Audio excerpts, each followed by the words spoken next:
From courtside of the virtual hardwood, it's the NLSC Podcast, a weekly show for basketball gamers and hardcore hoopheads. Andrew with you once again, joined as always by my co-host Derek, aka D4 Derek, first impressions don't always last when it comes to basketball video games. We can certainly attest to that, and we have some thoughts on the subject, so please, tip us off. Yeah, we want to focus today's show on you revisiting NBA Live 19, a game that you weren't fond of when it was new and when it was the current title for EA Sports Basketball. And you started revisiting it in order to write articles, in order to grab some screenshots, in order to, educate others on the game and maybe on some new things or things they may have forgotten. But you found yourself diving into Ultimate Team, creating a team, and having a lot of fun on the virtual hardwood. So what changed with that game for you? It's funny, because it's very much like NBA Live 10, where for a long time I thought, the last patch ruined the game. And I've gone back and played NBA Live 10 a lot in recent years, with you and alone.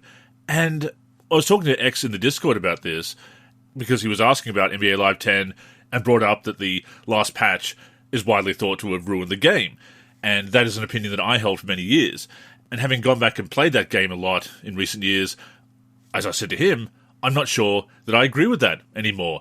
I think some of the issues that were bothering me were there from the start, and others might have been caused by a bad roster update, which has since been fixed, or wasn't present in the default rosters, as the case may be. So I've come around on NBA Live 10 in a big way, and it's been the same with other games as well. But yeah, NBA Live 19, for a long time, I thought that last patch ruined shooting. And it certainly does make it a bit more difficult. It certainly is tuned more for the online scene than offline play. But I find myself, with good shooters, learning the timing a little bit better, because it does have a very long wind-up, that shot meter, that shot timing in NBA Live 19. Getting a bit more used to it, giving it a second chance, yeah, it is actually working out. I can have fun with that game. I've been playing Ultimate Team, as you said, played through the Streets World Tour. That was fun. Had a couple more games in the league side of the one as well. And just getting used to the feel of the game. And we've talked about this off air as well. And you pointed out to me that last year I was having a lot of fun with NBA Live 18. And as you pointed out, there's a lot of NBA Live 18 in NBA Live 19. So it was more familiar to me, having played a lot of 18 in recent years. So I think that really did help change my perspective. Going back, giving it a chance, accepting it for what it was, accepting that there is a bit of clunkiness to the player movement, but also when things look and feel good, they look and feel pretty good. Getting used to the shooting, giving shooting a chance, playing with some better players, collecting some better plays in Ultimate Team. Yeah, it really did change my mind about the game. The bones for NBA Live 18 and NBA Live 19 are almost identical.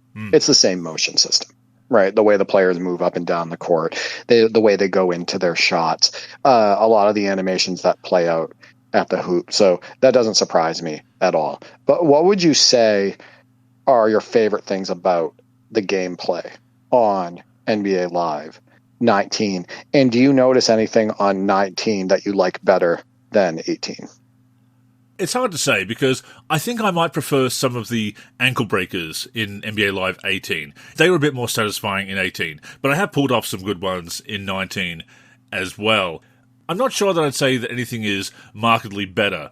I think it's just as good, which isn't bad, because of course I have come to really like NBA Live 18. I do wish that it was a bit more strategic, a bit more realistic. Comparing it to NBA 2K17, NBA 2K19, not so much 2K18. I definitely prefer both to NBA 2K18, even if 2K18 is a better designed game in some ways, and certainly a deeper game. But I do like the gameplay in NBA Live 19 in general. Again, I would like it to be a bit more realistic, but it is fun to have that up and down game, the big dunks, the big swats, etc. They're not too exaggerated. Sometimes you want that simpler approach to simulation, even if I do appreciate the depth of the best NBA 2Ks and the realism of those games as far as being an NBA sim. But I can appreciate that simpler approach in NBA Live.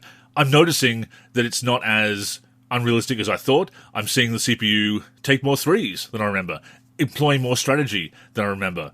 So that's why games are worth a second look. I've had some poor first impressions of really great games, all-time great basketball video games, and they've become some of my all-time favorites as well. NBA 2K14, if you go in with a bit of a sour attitude, something just doesn't go right in that first session, you kind of put that game down and then don't play it again. That's how I was with NBA Live 19. Didn't play it enough during its release cycle, and of course now the servers are shutting down January 30th, 2026, so still a little bit of time to play the online modes and the connected modes, the modes that have live service content, but there is a ticking clock, as I said in a Monday Tip-Off article recently, and that is a shame. But they have given us 7 years, or they will have given us 7 years of online support, so can't really complain. But it is bittersweet, because this is the last NBA Live to date. It losing online support is kind of really closing the door, in a way, on NBA Live that we weren't expecting, or we weren't hoping, at least, that it was closing the door like this. But yeah, that is the case. That is unfortunate. But yeah, it has been a blast these last couple of months. Yeah, I would say a couple of things that bother me the most about NBA Live 19 and 18 as well is all the canned blocks and all the canned drives.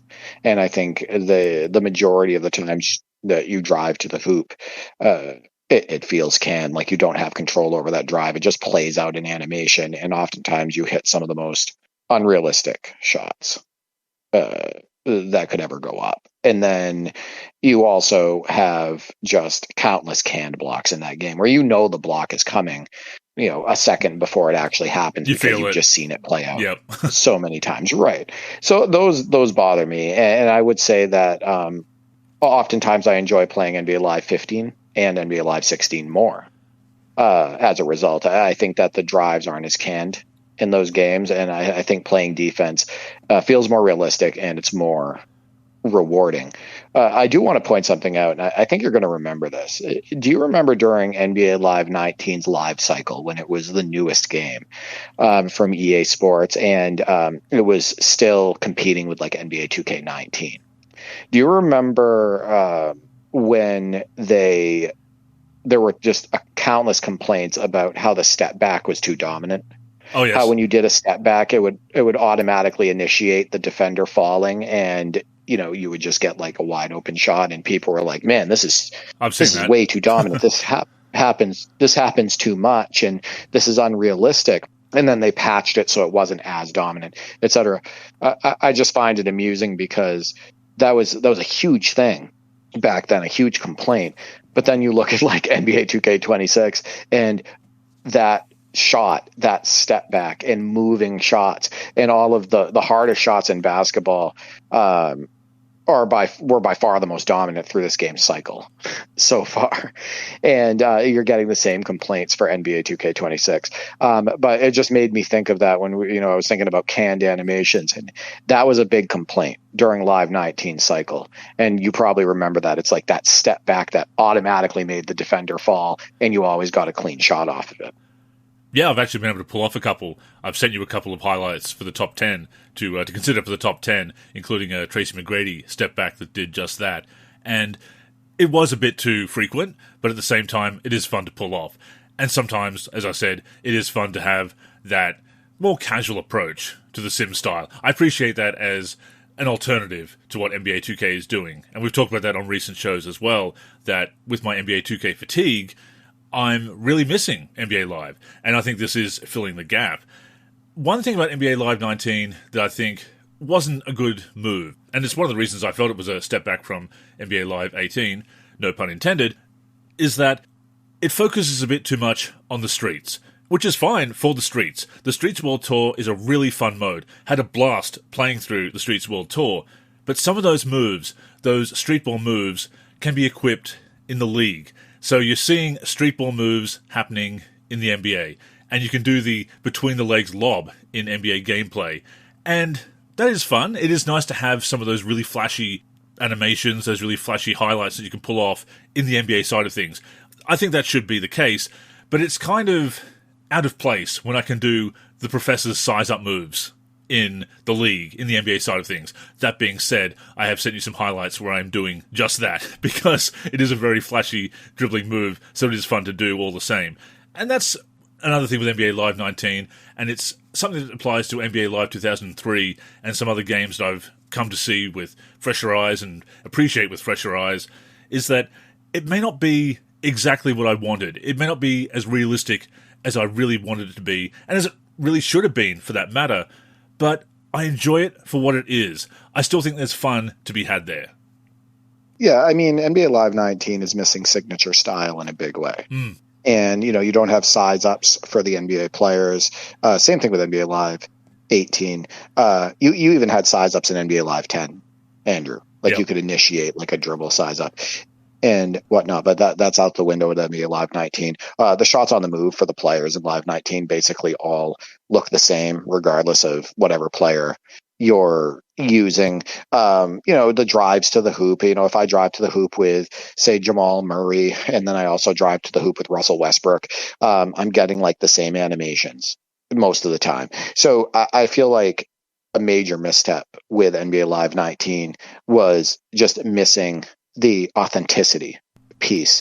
And the other thing that used to bug the hell out of me with that game, and it still does whenever I revisit it, same thing with NBA Live 18, same thing with Live 15 and 16, they all have this issue, is just the super delayed passing. The animations, the catching animations are often too slow. The passes themselves are too robotic, so they also go too slow. Swinging around the perimeter, it can often feel like a nightmare in those games. Like you're trying to hit an open shooter and it just takes forever for you to get it to him, right? And I think there's a lot of one-handed passes in that game, which doesn't happen in real life, even close to as much as it happens in the game. And I just feel like the passing system oftentimes felt like a major step back from even games that came out almost a decade earlier, like NBA Live 10. I feel like the passing is even more snappy in that game. Do you ever find yourself trying to swing it around the horn or make, routine passes in that game and just finding yourself getting frustrated because it's not happening the way it should? Oh, definitely. Trying to make that quick pass, missing out on that open opportunity because the pass is so slow, that jumping one-handed pass from the mid-2000s that's somehow still in this game from the 2010s. Yeah, that is definitely an issue with NBA Live 19, unfortunately. Also, the explosiveness. Getting out on the break can be fun if you've got enough space, but trying to accelerate, trying to really explode out into the front court for a breakaway is tough because players are not explosive enough. In the half court, you can pull off these ankle breakers, explode to the rim, big dunk, and it's exciting. But yeah, getting out on the break, trying to really sprint is tough. And you need that speed. You need that explosiveness in a basketball video game. Yeah, the game seems to lack acceleration. There's acceleration issues with the players. Oftentimes it just feels like the players are always running or moving like at the same speed. The other issue with that is there's too many small dribbles. In real life, when you see players past or present, making crossovers, you see them kind of going out wide and pushing the ball hard to the other direction in order to initiate, creating space and whatnot. And in that game, it just feels like all the crossovers and all the dribbles are just small dribbles for the most part. And there's no bursting off of those dribbles like you do in real life. And that always bothered me as well, because I don't think it's really that fun going one-on-one in NBA Live 19. And I don't think it's realistic really either. I think usually when you get a drive in that game, you do a small dribble and you go you go the direction of your choosing. The guy gets kind of caught to your hip, he rides you to the hoop, and then you go into a canned finish. So I felt like that game sorely missed the fun factor in a lot of ways, especially if you're playing the AI or you're trying to play a super competitive game. Yeah, that is the problem with NBA Live 19, is that it was tuned, especially by that last patch or the last couple of patches, for the online scene. They were trying to lean into that. And I understand, because there was a thriving online scene really up until the last couple of years in NBA Live 19. People really took to the game, and I can see why, because it can be very fun. But because they tuned it for the online scene, the online head-to-head scene, some of that play against the CPU isn't as fun because the CPU sticks to you. The CPU recovers very quickly from having its ankles broken. The CPU can take away that green release by getting in the vicinity, which it can do much easier than a human can because it has much faster reflexes than a human. So it did affect the game in that respect. But with that being said, yeah, I still have fun with the better bones of the game. The Streets World Tour was a lot of fun. A change of pace. I do like the NBA setting for gameplay. I have traditionally preferred the NBA hardwood to the blacktop, but it's been a really fun change of pace in Live 18 as well to hit the blacktop, to go to all these really well-done venues around the world. And we're seeing something similar, of course, with NBA The Run. They're trying to do that, bring in those famous streetball venues from around the world. A lot of fun to hit the blacktop and pull off some moves. Like I said, the between the legs alley-oop, maybe not the most realistic as far as frequency goes, especially when it comes to the NBA gameplay, but in the streets, hitting Rucker Park, having Stretch from the NBA Street Series as a collectible player on my squad, being able to run up the floor with him in 3-on-3 in Rucker Park or some of the other venues, throw that lob between the legs, see him catch it, do a windmill or a 360. Oh, I love it. Before we go on, a reminder that the NLSC podcast comes out every week on the NLSC, NBA-live.com, as well as our YouTube channel. We're also on Spotify, Apple Podcasts, and other podcast apps. If you're listening on any of those apps, we'd greatly appreciate a review. To keep up with the show and everything we're doing with basketball gaming in general, connect with us on social media. On Twitter and Facebook, we are the NLSC. We also have an Instagram, NLSC Basketball, and on YouTube, we're youtube.com/NBA Live Series Center. Once again, visit us at nba-live.com, where in addition to the podcast, you'll also find all of our original content, as well as our forum and modding community.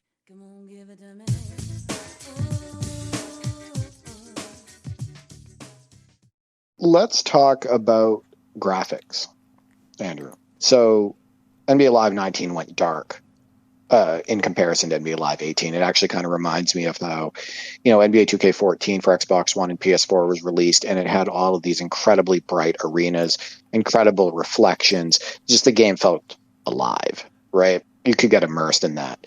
And then NBA 2K15 gets released, and they made all the courts dark and the crowds dark, and just everything is darker. It's missing the detail and whatnot. And I think that was a misstep with the series overall. What are your thoughts of that? Do you enjoy looking at NBA Live 19 as much as Live 18? Do you think that they should have kept that direction as it relates to those bright arenas, bright courts, etc.? Yeah, I think so. I do like NBA Live 18 a little bit better in that regard. I'm traditionally not the biggest critic when it comes to the aesthetics. As long as I'm enjoying the gameplay, I can kind of put up with some weird lighting or whatever. But when it comes down to it, yeah, I would go with the NBA Live 18 lighting over NBA Live 19. I don't hate it. It doesn't bother me that much. But yeah, Live 18 is certainly better in that regard. I will say that the faces in NBA Live 19, there are some fantastic player faces, especially among the legends. And there are some faces in NBA Live 19 with the legends that I think are better than NBA 2K26. And maybe you can't appreciate them as much because of the lighting, but certainly when you go into instant replay and zoom in on those players, and I've sent you some of those screenshots, yeah, they're fantastic. I agree. I saw many of the Live 19 Legends faces when I was playing Ultimate Team, when the game first came out. And, some of the ones that you shared on the Discord, like Dr. J and whatnot. And it's mind-blowing how accurate some of them are. I think they did a great job there. Like you stated, though, unfortunately, we don't get to see them that much because they had no legends in the offline modes, right? You weren't able to put them on regular teams in a roster editor, etc. And that brings me to my next question for you. Does it bother you to jump into this game and be like, hey, I'm actually enjoying myself, and then you find out that the servers are going to shut down. So there goes your Ultimate Team experience. That also means using classic players is completely out the door, right? How much does it bother you that there's no basic roster editing in that game that includes classic players, and that the create a player feature in that game has such a limited number of slots, and it's so basic and generic that you can't really do anything with it. Is it as big of a disappointment for you as it is for me? Thinking about that this game came out in 2018 and just had like virtually no customization. It is. And to your point, as much as I loved NBA Live 18, as much as I still enjoy that game and think of it quite highly, certainly higher than I did maybe a couple of years ago, I haven't really played it much this year since the servers shut down last year. Because no Ultimate Team, no Legends. That's what I was really enjoying playing in NBA Live 18. Playing with the Legends and Ultimate Team, because that was the only place you could play with them, so it was definitely a novelty. And that's been a big draw for NBA Live 19 as well. Now that I've played through the World Tour, I've finished that mode, I don't really have a reason to play that anymore. I might go back and play it with a second player. I really did enjoy that journey. But Ultimate Team has been my mode of choice since then, and hooked on that mode because of the Legends. And of course, as I talked about in last week's Way Back Wednesday, not just the Legends that we grew up watching, Derek, but it's been a blast to go back and play with Will Chamberlain, Bill Russell, and I'll throw Julius Erving in there as well, because while I was alive, while Dr. J was in the NBA, I was 3 years old. So I wasn't watching the NBA as he was wrapping up his career. But obviously I've seen many highlights, watched the games, love to play with him in video games. But yeah, not having those Legends moving forward is going to be a disappointment. And a lot of people say, well, they couldn't have Legends outside of Ultimate Team. Well, obviously they're there to be a draw to get you into Ultimate Team, and it worked. But people say, oh, you can't have the Legends outside of Ultimate Team because it's going to pale in comparison to what NBA 2K is doing with their historical content. And I suppose in a way that's true. NBA 2K has Michael Jordan, Kareem, Kobe, all the classic teams. So NBA 2K19 definitely had more retro content than NBA Live 19, but you still could have had pretty deep all-decade teams in NBA Live 19. Recently covered that in Way Back Wednesday as well, Derek, as you know, that there's enough Legends in NBA Live 19 that you could have a 50s and 60s squad, 70s squad, 80s, 90s, even 2000s, 2010s. In fact, with some of the decades, you can even have an East and a West, as 2K has done in their games over the years. They'd be a bit thinner if you did that, but if you have the combined teams, you have some pretty good all-decade teams. Yes, you're missing MJ and Kareem and Kobe, and that's not ideal, but you could still have a pretty robust roster of Legends readily available. But you don't, and you can't use those Legends to create a custom team or put them on current teams using the roster editor. The roster editor also took a few steps backwards. You can only assign players, you can't trade them, so that makes roster editing a much slower process as well. There's bugs, and Mike MP3 can attest to this, bugs with Create a Player where players will lose their age, lose their appearance, lose their data. Yeah, they took a lot of steps backwards there. So that's another reason why I didn't like Live 19 as much as 18, even at the time. But that aside, the core experience has been fun. But yeah, they definitely whiffed on those extras and some of those staple features like roster editing. Imagine creating a video game in 2018 and giving it less depth than a game that came out in 1999. Yeah. Or a game that came out in 2004, etc. So disappointing. And it just brings me back to kind of the beginning of the downfall of EA Sports NBA basketball, with NBA Live 06 for the Xbox 360, and just foregoing a lot of their authenticity, foregoing the depth that they had on PS2 and towards the end of the PS1 gen, etc. So disappointing, and they never corrected ship on that. Even when they had stronger releases, when Mike Wong joined the team and stuff, at the NBA Live 10, the depth in that game is overall piss poor, right? In comparison to titles that came out, during the PS2 and late PS1 days. So, super disappointing. But I did want to ask you about your Ultimate Team experience. So that's been about 99% of what you've been playing on NBA Live 19. Tell our audience about your team, so the players, and who you've enjoyed using the most. So I've been able to build up a selection of Legends from the 50s through to some early 2010s versions of players as well, Tim Duncan, etc. And I pretty much play exclusively with the Legends. I've been changing it up though. Like I said, playing with players from before my time. Traditionally, I've played with 90s All-Stars and some 2000s All-Stars, because that's where my nostalgia lies. But I do love the history of the game, as you do too, Derek. And this time around, I thought, why not play with Wilt? Why not play with Russell and other legends that I've collected from earlier eras? In previous games, and in my team in NBA 2K as well, I'll get one of those older legends, and it's cool and I respect them, but I haven't really enjoyed playing with them. I haven't really tried playing with them. This time around, I've been playing with some 60s legends, 70s legends, putting Oscar Robertson out there, playing a few games with all 60s and 70s legends. And that's been a really fun change of pace. That being said, at the moment, I am running with a bit of a mixture of decades. I've got Wilt Chamberlain in there, Bill Russell in there. I've also got Dennis Rodman. I've got Scottie Pippen, Dominic Wilkins, Dr. J. Jason Williams is in there, obviously not in the pantheon of all-time greats, but as you know, Derek, very flashy player. In lieu of Magic Johnson, being able to throw those flashy passes with Jason Williams is certainly satisfying. So I'm running with a mix of players at the moment, just working through some random challenges while the servers are still up, of course. And obviously I am having a good time, but once again I do have to, for the sake of transparency, mention that there are some shortcomings, some very repetitive challenges. It's certainly not like Ultimate Team as far as having different modes of play, a bit more variety there. And also, again, a lack of content. You don't have the retro jerseys, which is a big part of my team, as you know.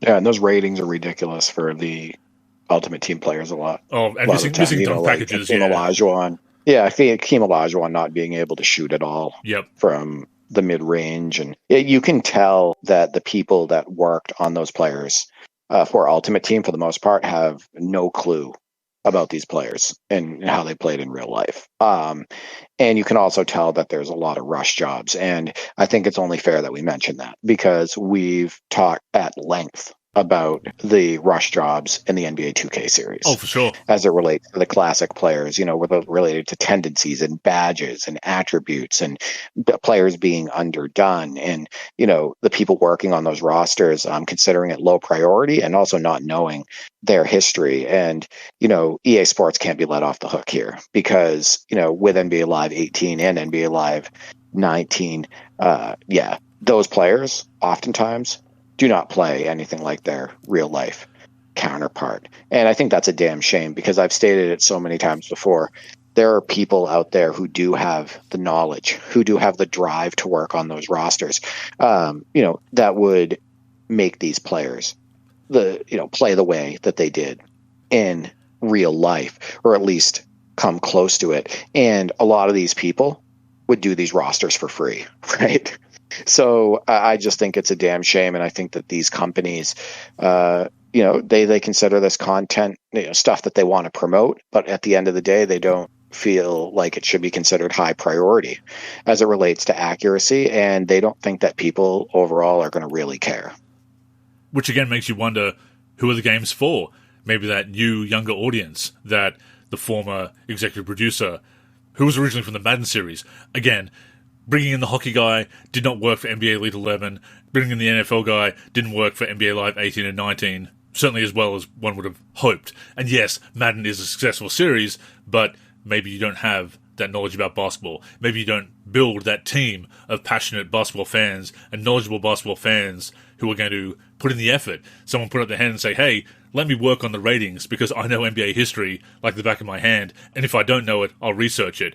And it is frustrating to try and put up a shot from mid-range with Hakeem. Well, I don't have Hakeem in NBA Live 19. I had him in NBA Live 18, but it's the same. Low mid-range ratings for players who went to work in the mid-range. And players like Alex English.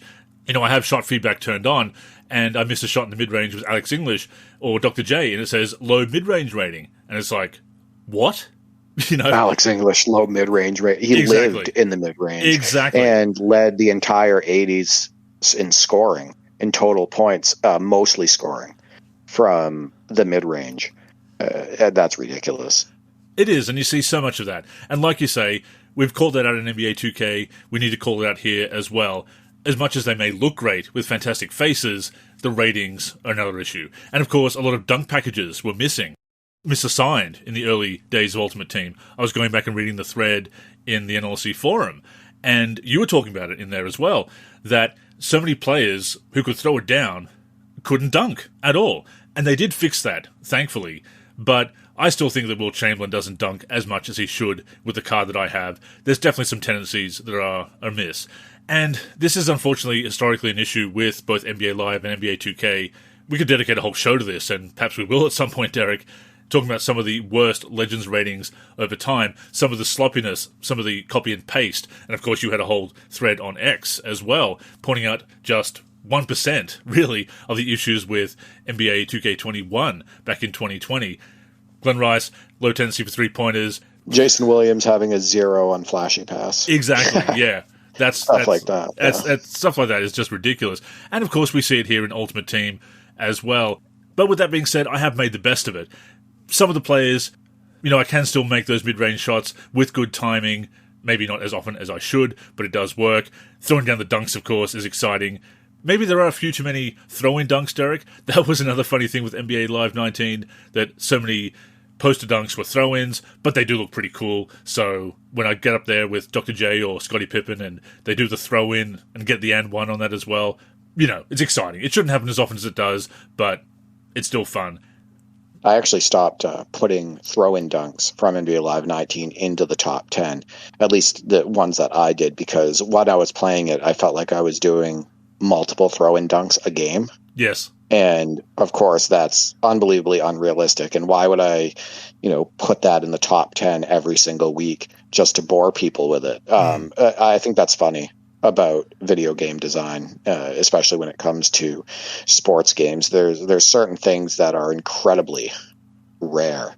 I mean, if you think about throw-in dunks, you think about a couple that Blake Griffin did, right? I remember John Morant doing one, but you can't name 10 throw-in dunks that you've seen, probably in your lifetime. Yeah. But they're happening sometimes multiple times a game in NBA Live 19. But, with video game design, making plays like that so common. I understand them happening a little bit more than they happen in real life, for the fun factor. Sure. Right? And depending on how, the user is playing and, how many times they're driving to the hoop and trying to dunk in comparison to how many times it actually happened in real life with those players. But you had the things like the snatch back dribble that was constantly making people fall. You had the constant dunks where it's being thrown in. In NBA 2K, you have so many snatch blocks on the PS5 gen NBA 2Ks where you just rip the ball out of the air. Think about how many times you've actually seen that in real life. Yeah. Right? Watching basketball your whole life. Only a handful of times have you seen somebody grab the ball right out of the air. But man, happens a ton in the PS5 gen NBA 2Ks. But yeah, I always found that interesting about video game design, how some of the most rare plays can just happen so often. Yeah, that one move that you always remember always happening in a certain game. Adds to the nostalgia, of course. And yeah, frequency is kind of a delicate balancing act because, like you say, if it happens a bit more often, it's a bit more exciting. But if it happens too much, it stops being exciting and certainly realistic. So it is that balancing act, of course. But yeah, I have enjoyed my time with Ultimate Team. It's going to be a shame to lose those legends, to no longer play those challenges. As much as some of the challenges are repetitive, they're also fun as well. It's still fun to get out on the court with the legends, throw down dunks, make some highlight plays, etc. And of course, in NBA Live 19, they also removed contracts, which my team did in NBA 2K23, if I recall correctly. And that is the right move. I understand what they were going for as far as trying to balance the online scene, encourage people to use different players, but it was also a way to get people to buy contracts, which also means buying VC in NBA 2K. And it was just something else to manage. Just let us play with these legends as often as we like. And if you want to incentivize us to use different cards for different challenges, have those requirements, that's fine. That's a better way of doing it. That's what NBA Live 19 did. It's what NBA 2K does now. I think that's a much better and certainly a much fairer approach. And also, there have been some shorter games. I know you're not as big a fan of those shorter challenges, those single-quarter challenges and so forth.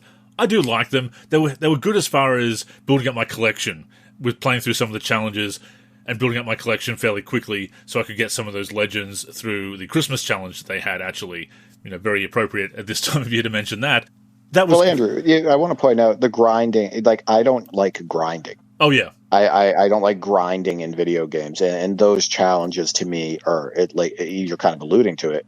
It's basically just for grinding. Sure. And it feels mindless and it feels pointless. If I'm going to jump into a game, have, my basketball team on the floor, I don't want to play for 2 minutes. Yeah. And they have 2-minute challenges in that game, or only like a 5-minute quarter. But to me, it's just mindless grinding, and I get no enjoyment out of that. And that's why that bugged me with that game. Oh, and that makes sense. I enjoy some of the scenarios, but it was kind of ridiculous when they had, like, a game-winning shot, for example, or play the last 10 seconds, because NBA Live 19 has some pretty long loading times, at least on the original PS4, because I'm still playing on the original PS4.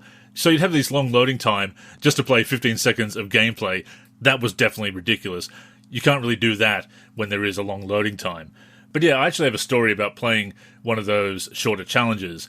And the challenge is to come back from 7 down to a team that's not the Lakers, apart from LeBron James. This team of legends wearing Lakers jerseys, coming back from 7 down with about 2.5 minutes left.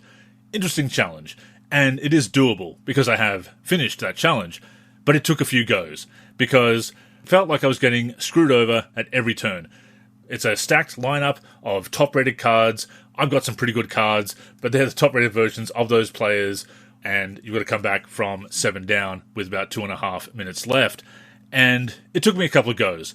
Got very close a couple of times, and then they just turn on the jets, and I'd lose at the last minute. So it was getting a bit frustrating. But then I'm having a really good run with it.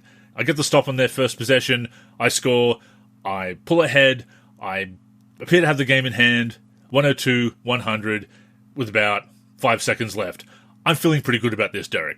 Also, they have no timeouts left. So yeah, I think I'm in pretty good position to just guard them full court and get this win, a 2-point win. So the inbound comes to Vince Carter, who's actually playing at power forward opposite my Tim Duncan. Races up the court. I'm just smothering him all the way. Hand in his face as he puts up a shot from half court. In it goes. 103-102, Lakers win. Derek, when I tell you that I sat there, looking at the screen, mouth agape, jaw on the floor, for a good 20 to 30 seconds, I am not exaggerating. It was one of those games where the CPU was really making me earn it. I wasn't going for highlights. I was just trying to get every easy bucket I could to come back from this 7-point deficit to get the win. I think I've got it, and then they hit a half-court shot. And this goes back to what you said about frequency, because this is something that can happen. You look at that great game we played of NBA Live 10, to bring that up again, when you hit that game winner against me with Michael Finley from beyond half court. And here's the thing, we were playing fair. That was a fair competition. So as much as it hurt to lose like that, it was kind of fun at the same time. At least you lost to another human. Exactly. That's the thing. You lost to another human, so it's more acceptable. Exactly. And you weren't pulling off all the cheap tricks. You weren't having me miss all my inside shots while you make all of yours, as the CPU was doing to me. As another human, you weren't pulling strings behind the scenes like the CPU can. So yeah, it's a little bit different. I did come back the next day and beat that challenge, but yeah, I had to put the controller down. I had to take a break. Had to put the game on the bench after that, because, man, to lose like that after a couple of really close calls and thinking I'd finally got it, to lose on a half-court shot like that with Tim Duncan right in Vince Carter's face. And again, it can happen. Wild shots can happen. We saw Josh Giddey make that incredible shot to win the game over LeBron James last year, Bulls versus Lakers. But it's the frequency and the context. It's the fact that the CPU was making me earn it at every step of the way, at every turn, and just turns around and hits a half-court shot to win the game. Ooh, that was tough. The classic CPU middle finger. Yep. But at the end of the day, too, like you stated, it's realistic in its own way. I was just watching the compilation on YouTube, a long video of the 1997 NBA season, 97-98, and it's just like the top 10 plays of the week, right? And I was watching all the weeks and all the countdowns, and yeah, the amount of difficult, deep shots that were hit at the buzzer, there were a lot of them. right? So it does happen in real life. Maybe not always with Tim Duncan draped on the offensive player, but yeah, it happens. So, you had to put your control down and walk away. But at the end of the day, you know what? That's a shot that could be made. And, difficult shots have been made in history, from deep at the buzzer to win games, etc. But before we close the show, I actually have two more questions for you. One, if NBA Live were to come back, which you've been skeptical for years, right? You've just been like thinking they're not going to come back at all. I still think eventually they'll make another attempt, but what changes would you like to see? So let's say they came out with like NBA Live 2027 or something like that. What changes would you like to see from NBA Live 19? Well, first of all, I'm going to need you to send me that link to the compilation of top 10 from 1997. I'll definitely need to give that a watch again. But yeah, I would like to see a bit more authenticity. Actually, a lot more authenticity, to be honest. I want to see players having their signature animations. I want to see more authentic NBA strategy. I don't want to see as many canned moments. I want to see the depth we had in games going back to the 90s, not just the 2000s, Derek, but to the 90s, as far as roster editing, as far as having a standalone playoffs mode, as far as having extra content, retro content outside of Ultimate Team. I want a game that feels more fluid on the sticks, more authentic strategy and performance, as I said. I want to see a separation between the NBA side of things and the Streets side of things, because I do think there is value in having the Streets World Tour or a mode like that, some kind of alternative to the NBA experience. You look at what Park has done for NBA 2K, and it's not all been good, obviously. That has affected the game as well, but there's still a bit more separation as far as having some Park animations that you can't see in the NBA side of things. I know they brought some of them into the All-Star game in NBA 2K, which is fun. That is a good way of doing it, and I'd be in favor of doing that in NBA Live as well. But keep any street-based content, street ball-based content to those modes and have less crossover, while also putting more effort into the NBA side of things. Because as we've said before, Derek, the NBA is the draw. And you want shoelace physics. Of course. Goes without saying. Last question before we close the show. Where do you rank NBA Live 19 in the NBA Live series from a gameplay perspective? It's tough.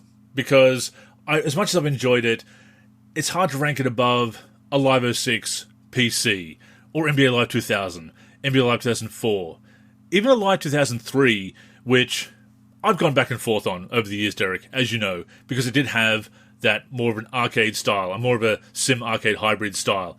As close as the NBA Live series has been to being that sim arcade hybrid like an NBA in the Zone, I've gone back and forth on the big blocks and things like that.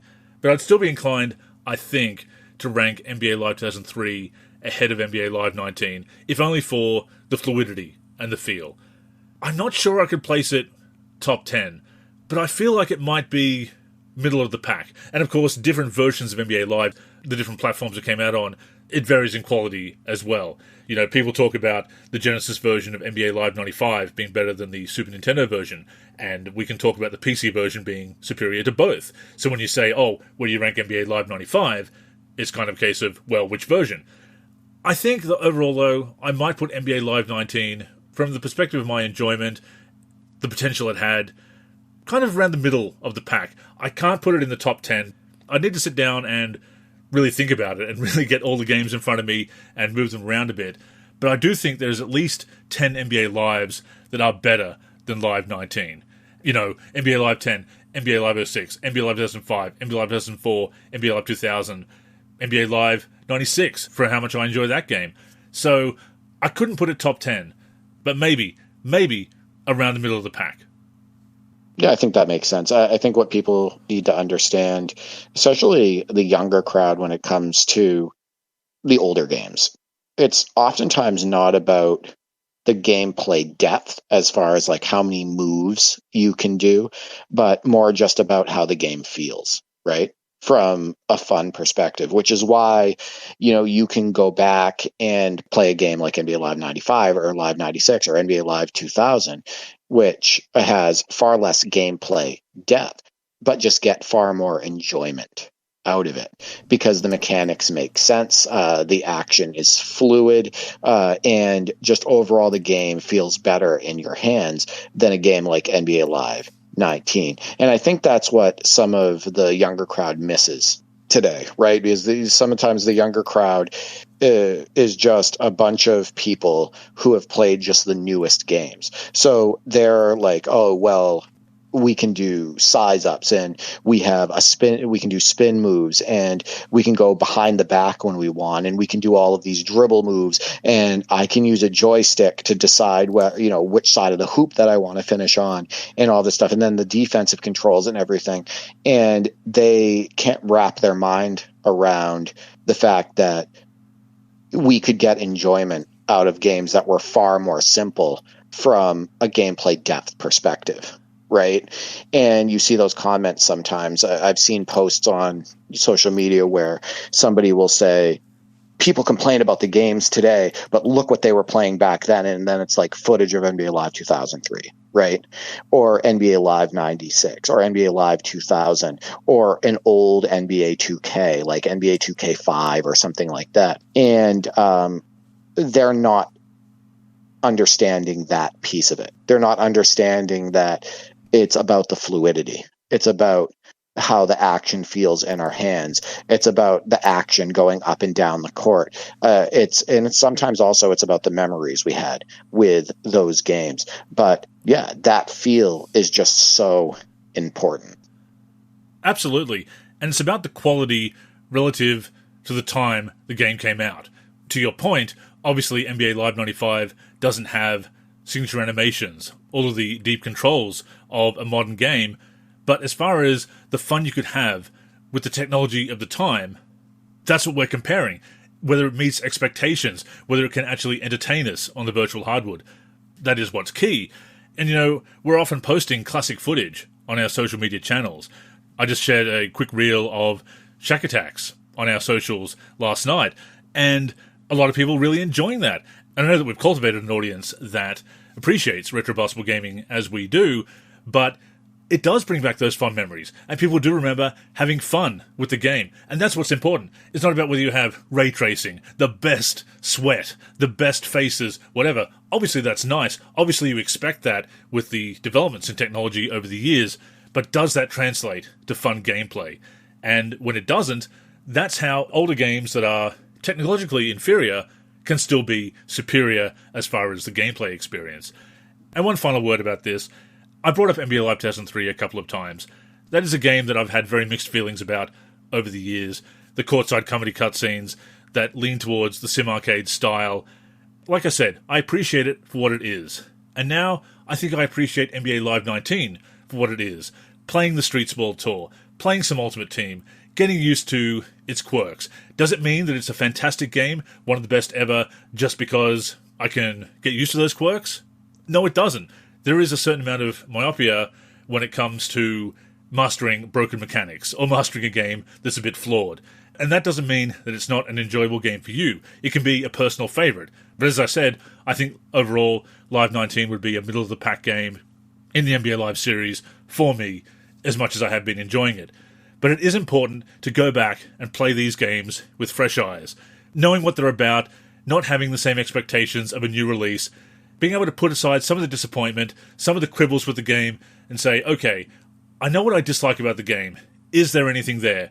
And sometimes there isn't anything there. Sometimes a game is just as bad as you remember. I'm going to throw out NBA Live 07, obviously, Derek. That's the obvious example here. But there are a lot of games that when you do revisit them with fresh eyes, you do see some of the good points, and it's very rewarding. It's a shame that I'm going to lose those legends in a month's time, or just over 6 weeks' time, in NBA Live 19. It remains to be seen how much I'll play it after that, but if nothing else, I'm glad I gave it a chance.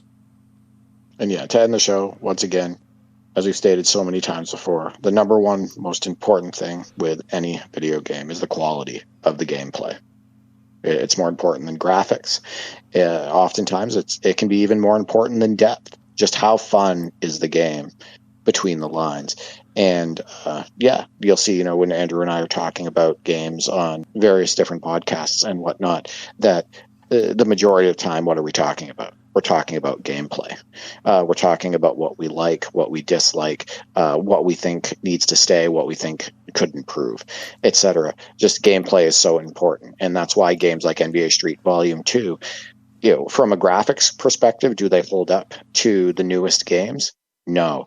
But that gameplay, it's just so good. You can spend hours getting lost in it, and you can have so much fun with NBA Street Volume 2 or with NBA Jam on Fire Edition, etc. Just nothing beats high-quality gameplay.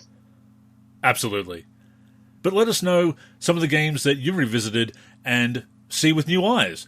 Let us know in the comments. We'll be interested to hear some of your answers. With that being said, that has brought us to the end of this week's show. Thank you for tuning in, and a reminder that you can catch us every week on the NLSC, our YouTube channel, and wherever you listen to podcasts. Also, a reminder that both we and the NLSC are on social media. So, Derek, go ahead and plug the handles. Yeah, you can reach me on X, formerly known as Twitter, at D43G and at D4384. I'm also on the NLSC, D43, and on YouTube, D43. As for me, I'm Andrew in the forum and Andrew NLSC on X and Blue Sky.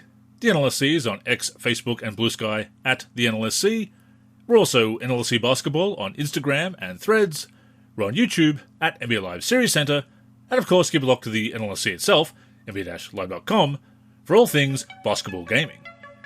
So, thank you again for tuning in, and until next time, I'm Andrew. And I'm Derek. Go get buckets, everyone.